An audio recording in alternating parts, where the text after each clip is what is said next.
Okay, so welcome to the Healthy Mind, Healthy Body class. The purpose of tonight is we've done many sort of gut health classes and also emotion classes, but we're going to be combining those.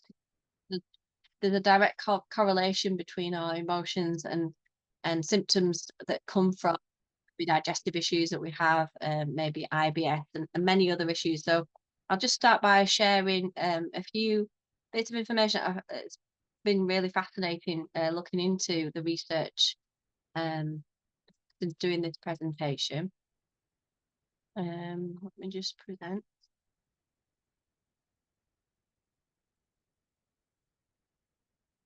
Here we go.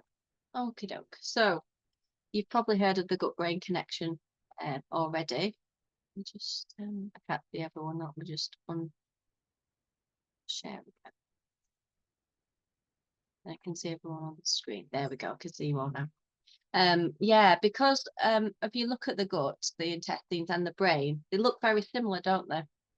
And it's often called the second brain in our tummy, isn't it? Because it contains as many neurons as the spinal cord, and it even has its own nervous system. So they're communicating all the time. Our brain and our gut are communicating all the time and talking to each other via this two-way communication. And they help to work together to regulate our digestion, our immune system, and all the other systems that are involved in the gut. There's so much involved in our gut, our immune system and everything, even our emotions, as we see the gut brain connection. But we're going to look at more of that and see how they're connected. So the gut and brain are very closely connected. When you think of the words that we say when we're not feeling well, or like we've got butterflies in our tummy, something doesn't sit right, or there's lots of terms that we use involving emotions in the stomach. Like I can't stomach that. Have you ever said that? Um, and that's directly relating our emotions to our gut feelings. And that's another term, isn't it? I've got a gut feeling about him.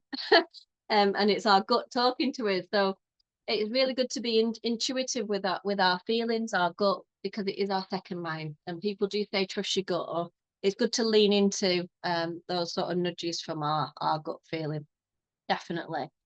And the reason that it's that powerful connection is the vagus nerve. It plays a crucial role in this sort of talking to each other.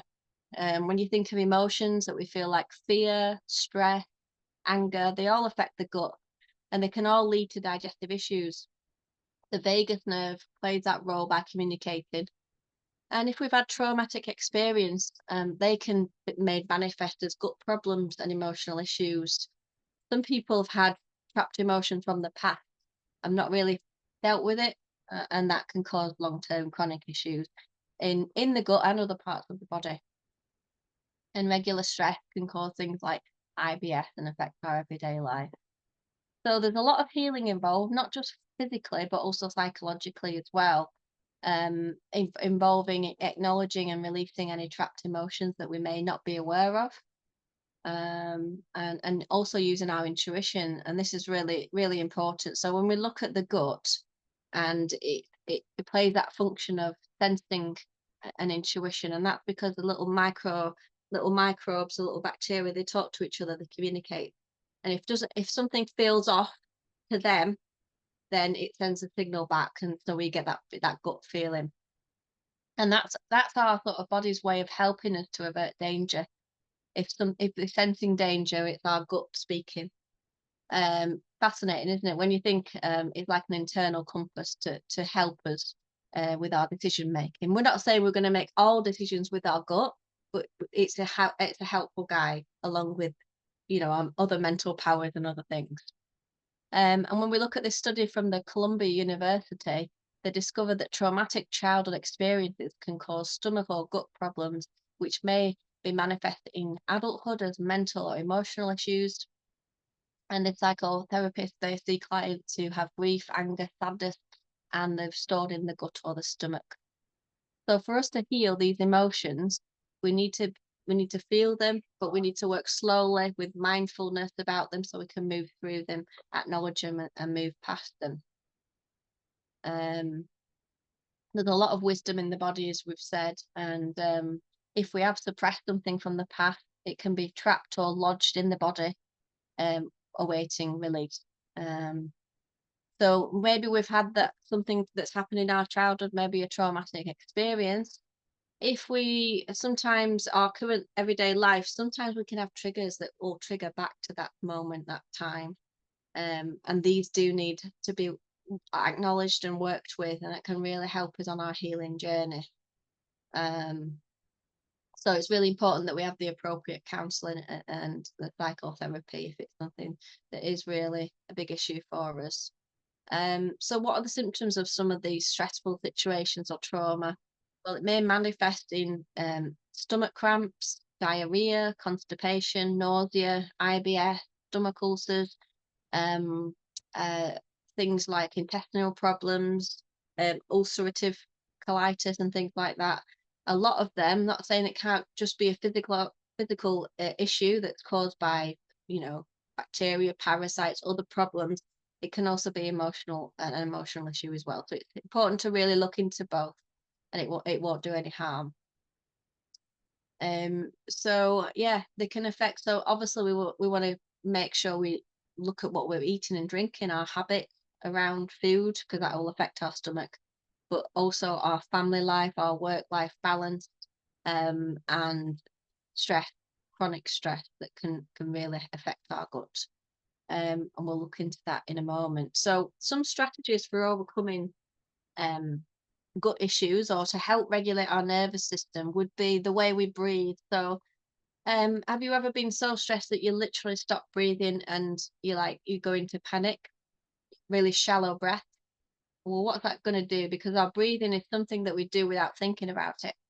But when we stress, we sort of pause that, don't we? And that affects our heart, it affects our circulation, and it affects our digestion because we're in that fight or flight mode. So everything sort of halts and pauses. So by using some really mindful breathing techniques and being aware of our breath, we can connect back and we can help to relax the mind and regulate the nervous system. It might mean walking away from our desk at work, going for a walk at lunchtime, and just pausing in increments through the day to stop and breathe, and definitely use essential oils because that's just going to double the power. Closing the eyes for 5 minutes, and allow the body to just settle and just acknowledge and just listen to the breath that you've got. Because sometimes it can really help to ground you back. So using with the breath work, what we tend to do is put a drop of oil on our hands, and I would say recommend something like Balance for this, the Balance grounding blend or a wild orange or lavender. Put a drop on our hands, rub together, and inhale, closing your eyes for about 4 breaths, big deep breaths for 4, and then as we exhale, we can do that for 4 to 6 breaths and pause it. And when we do that, we can repeat that for about half a minute. And that's sort of our reset button. Whenever we're feeling anxious, whether it's at work, during the day, our feelings are sort of running out of control of our mind. We want to be using the breathwork technique with essential oils. It's probably one of the most powerful but simplest things you can do to support your emotional health. And that in turn will regulate everything in your body, including your digestion, and just help. Things like we've done breathing and essential oils, but what about boundaries? How many people do we know these days just say yes without thinking and then regret it later? I'm a culprit of this. Yes, I'll do that, and then like, oh no, and we're just packing up our schedule, and then we've no time for anything else, and that's going to make us, if we do it chronically, it's going to make us have no time for ourselves. So having boundaries and limitations and not taking on extra responsibility. If our stomach now is a real problem for us, then we really need to just take stock and think it's time for me to now just concentrate on myself, and my own body, because everybody else will be okay. They can wait, and there's other people that can help them too. But it's time to focus on you. So, a suggestion which I'm definitely going to take up is before you respond to something, a request or a question, to take 24 hours to think about it before reaching your decision. This can give you a little space just to think it through and see how it feels before committing, or maybe ask your partner or your husband or somebody just how you feel about this. And so the best reply you can say is, I'll get back to you. Thank you, and I'll get back to you. That's a really good thing to help with if we're in a chronic stressful situation in our lives. And I know a lot of us are people pleasers, but it's really important we look after ourselves now. And another thing to connect back to nature. So whether if we've got a busy job, we can connect to nature maybe during our lunch break, or we can do a morning walk in nature, and that will just really help us to ground back into nature. And the benefits of that are just amazing. We know how beneficial it is. When we're doing that, we're also exercising, but physical activity is a real stress reliever. Moving the body can really clear our mind and shift as well. And then when we're looking at stomach problems, a lot of people say, they've got certain sensitivities to certain foods. So we know what irritates our stomach, don't we? And we're not saying totally eliminate these things. There's a lot of things that we can use to help to sort of counteract the effect. But definitely want to be looking after having clean, healthy, whole foods that are not as processed, so it's not putting too much of a toll on our digestive tract. I'm going back to sort of the trauma and the emotions and anything that we're going through from maybe the past or something that's happening now for us. It's really important that we talk about it. When we talk about something, it gets it out to a trusted friend. You don't have to, tell everyone our news, but just a trusted friend or a counselor would be someone that can really help to share that problem out. It's really important to get it out the body, and doing that through talking is really powerful. It just helps us to process things, and that's one of the really good ways we can share that process. But yeah, if it's definitely affecting our everyday life, then it's really important to get some professional counselling as well. So this is just a little summary of what we can do to help to get our mind and body connected back to regulation again, to regulate our nervous system and get that gut balance again. We mentioned breath work with essential oils, but healthy boundaries, talking therapy, using. So we're going to talk about more about this, but this is just a little overview of what we're going to look into. The physical aspects of our gut, using balancing oil to help with things like IBS. We'll talk about that. I've mentioned this, which is quite specific, but really powerful. Papaya, but under the tongue every 4 hours. So a lot of people, they use anxiety medications and they need to. And a lot of people want to try the natural route too. And I would say the two things I would recommend for really chronic anxiety would be papaya, but under the tongue, just to help calm the nervous system. It's a bit similar to CBD oil for its ability to help calm. And then also I combine that with breath work with essential oils such as adaptive or balance or wild orange. So there would be the two things that would be like a non-negotiable for me in helping you some self-help things to do, as well as all these other things that we can incorporate into our life. We want to help our mind to be healthy, and then our stomach will thank us in turn. But there's a lot of things we can also do for our stomach physically as well. That's why every individual, everyone sat here today, it's unique. We might have physiological problems that our guts just, it's not right, and it's different to somebody else's gut. But there might be also psychological aspect.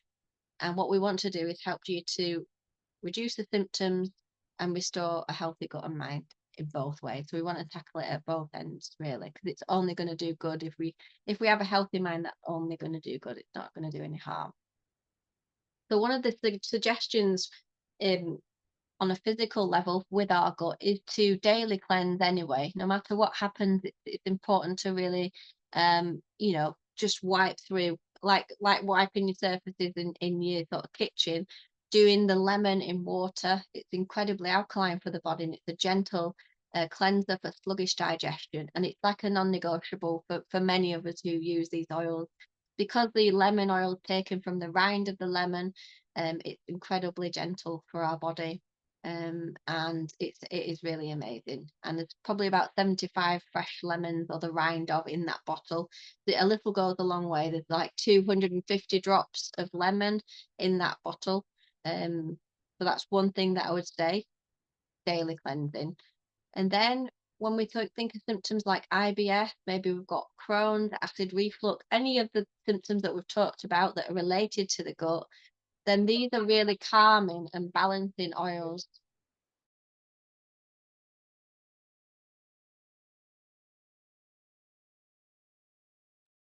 Okay, so these are really calming and balancing oils, and they can really help just the gas reducing as well. We've got things like the ginger, coriander in the Zengest that can really help to calm. So these can be used on a daily basis with every meal. You can use it in a glass of water or in a capsule before, during, or after. So these are like pretty much something that you want to use every day for now. And then there's other things we can do to give more of a hit, if you will. So we're going to talk about deep cleaning. So we've talked about sort of wiping the surfaces in our body, if you will, just gentle cleansing.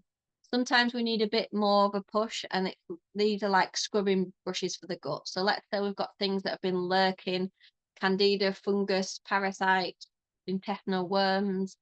Um, some people have things in their intestines that's been around for a long, long time, and they want to have a little bit of a reset. So I would use these products, either oregano, um, or the GX Assist, which is a combination of oregano, tea tree, we've got lemongrass in there, and caprylic acid. And it is really a scrubbing brush for the gut. You can use it for 10 days. It is quite strong and not for the sensitive people. So if you've got a pretty healthy gut, then I would recommend the GX Assist. Some people call it the X Assist. You can say what why it's called that. It gets rid of everything. Potential threat. If you've got stomach flu, this is fantastic. You know, for any sort of bacteria, pathogens, viruses in the stomach, so really can help give the cleanse. But I would only do it for 10 days. If you have got the kit, for example, you can do it with the oregano as well, using a lemon in water, and that'd be really good as well. So that's the gut cleanse, as in scrubbing brush, have a good clean out. But we also need to think about bacteria in the gut. It's really important, really crucial for our gut health, um, because the diversity of the bacteria, the amount of good bacteria that live there, is really key, and it affects everything: our intestinal integrity, our mood, our bowels, even our skin health and everything. So what we want to do is colonize, have enough of the good microbes and good bacteria, and then that will help to sort of ward out the unfavorable, undesirable ones, because as it says there, friendly microbes compete with the undesirable ones for nutrients and space. So the more good we have, it can counteract the bad as well. And one of the ways we can incorporate probiotics is there's a lot of fermented foods that we can take these days, but we can also take a supplement. So we have one called PB Assist, which is very quickly going to be moved to PB Restore, which is very similar but just better, just 10 times as better. So this is really good quality. It got all the prebiotics and probiotics, 6 billion of the cultures, and it really helps to really line the stomach with everything it needs to support a healthy immune system. You can take this on a daily basis, one a day, or you can do it for let's say you're doing a scrubbing brush, you're doing the GX Assist for 10 days, you're getting rid of all the rubbish. I would say after that, go on to the PB Assist for 10 days, but 3 times a day, just to really get everything in that gut and restore it back to its former glory. Especially if you're not on antibiotics, I would go straight onto these after your course of antibiotics, because you really want to get everything back to normal. So that's really important. So that's restoring the gut once you've cleansed it. And then there's also another way to restore the gut, and it's through digestive enzymes. So we often, well, all of us don't have enough, that's a fact. We don't have enough digestive enzymes in the body. So if you've got any sort of gut issues with leaky gut, any skin issues, or you're feeling constantly tired, it could be that you haven't got enough enzymes in your body, so your body's stealing your metabolic enzymes. Have you ever felt tired after a meal, really, really tired, that you just want to go to sleep? That's often a sign that your body is it's just slowing down because it's trying to concentrate on digestion, and you've not got enough enzymes. So Enzymes should be, I think everyone should be on them because it's just naturally occurring in food. And just because of our diet, we just don't have enough. Um, if you want to increase your enzymes naturally, eat more raw, sort of not overcooked vegetables and fruit, to increase that. But I would take one with the lighter meals, and if you're taking a big heavy meal full of all sorts of things, processed food, then up your dose to maybe 3 capsules of Pterozyme. But always start with one and build it up until you get to the point where every day you're taking Pterozyme. If you've got undigested food, some people take Pterozyme in the morning just to digest anything that's been lurking from the night before. So a really good tip is that one. But just before food, then if you want to help your body to absorb and digest everything that you've just eaten, take a Pterozyme just before your food or just as you remember, and it will still be really effective. And we use Pterozyme to help because it helps to break down um, everything from its big components to its little components, from proteins to like amino acids. You can even rub it on a steak if it's not too tender, and it will tenderize it for you. So you can really fool people. They've bought an expensive steak. And if you've not tried the porridge trick yet, get 2 bowls of porridge and make it a day old so it's so sticky like concrete almost, and you can't really mix it. Open your Terrazyme up and stir it in. Within minutes, it'll turn to watery goo, whereas the other one, it just won't budge. And that just shows what this can do for your body. If you've got things that are, solid things that you need to get flushed out, Terrazyme will help you along. I think, yeah, I think that's the end of the slides. I wanted to show you as well that we've got a kit called the Cleanse and Restore Kit, which contains many of the oils and supplements we've talked about, and it's a bit of a 30-day reset. So I'll just stop sharing this and I'll grab that in a second. But what I'll do is I'll stop recording for now. We've got enough information on things to support our mind and our gut, and then I'll open it up to questions while I find those kits for everyone. Stop sharing.